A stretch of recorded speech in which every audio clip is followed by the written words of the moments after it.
Hello, biology virtual students, and welcome to our Friday assignment for October 8th and 9th. What we are going to be doing is talking about food webs. So it's going to be a food web activity, and it won't be, as hands-on for you folks at home as it was in class. However, we're going to make it work.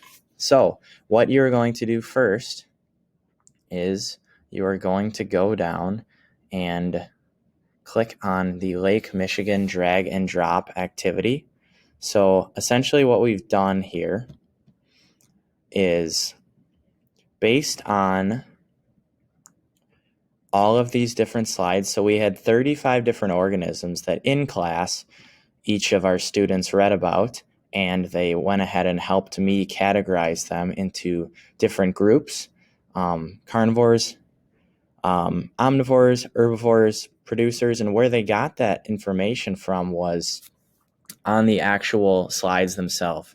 So what I would like you to do is you're going to read through all 35 of those cards, and you're going to go ahead and drag and drop these characters or these pictures that correspond to a card each.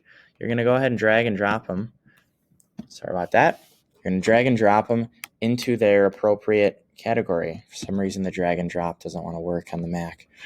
Okay, so you're going to drag and drop them. For example, the quagga mussel, you could read about the quagga mussel to find out that it's a herbivore. And it would be on one of these slides.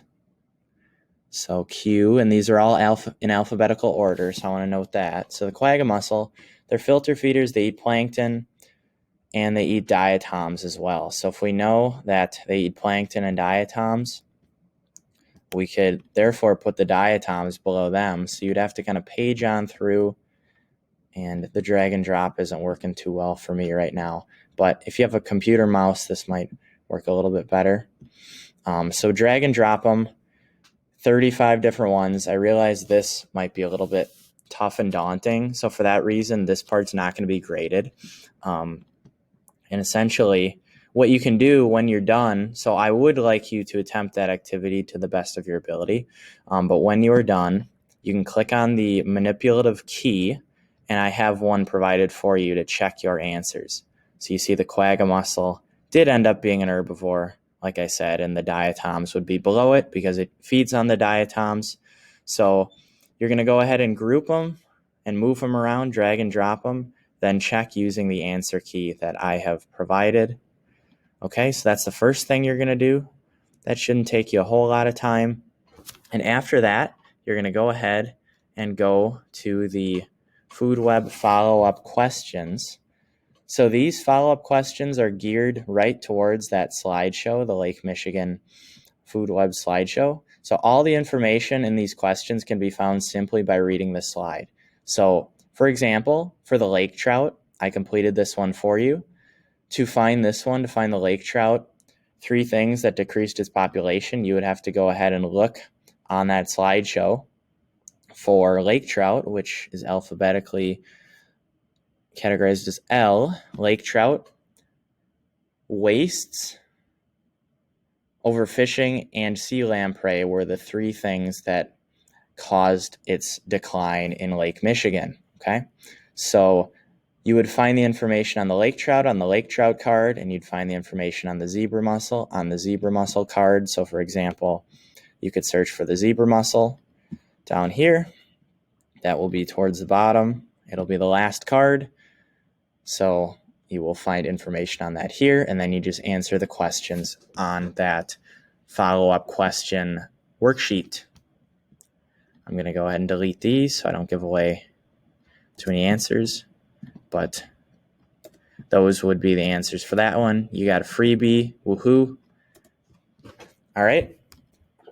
So you'll work on those follow-up questions, and I'm going to be monitoring how we're doing on that, because we might end up needing a little more time to finish up those follow-up questions on Monday, Tuesday.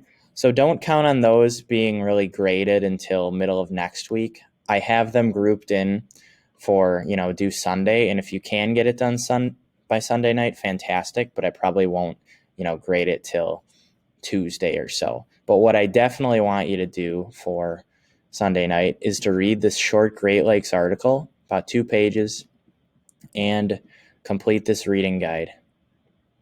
This reading guide does not require any prior knowledge on the food web. You could do the reading guide first if you wanted to. Just get that out of the way, because that will be graded. That'll be definitely due for Sunday night. Okay, so once again, in summary, complete the drag and drop, check your answers, work on the food web follow-up questions, but if you don't get it completely done, not a big deal. And then Great Lakes Reading Guide, prioritize that. This assignment listed as due Sunday, but there will be a little bit of flexibility there for the beginning of next week, depending on how far we get in class. So that is that. You can also find this on the calendar. And have a great day, everyone.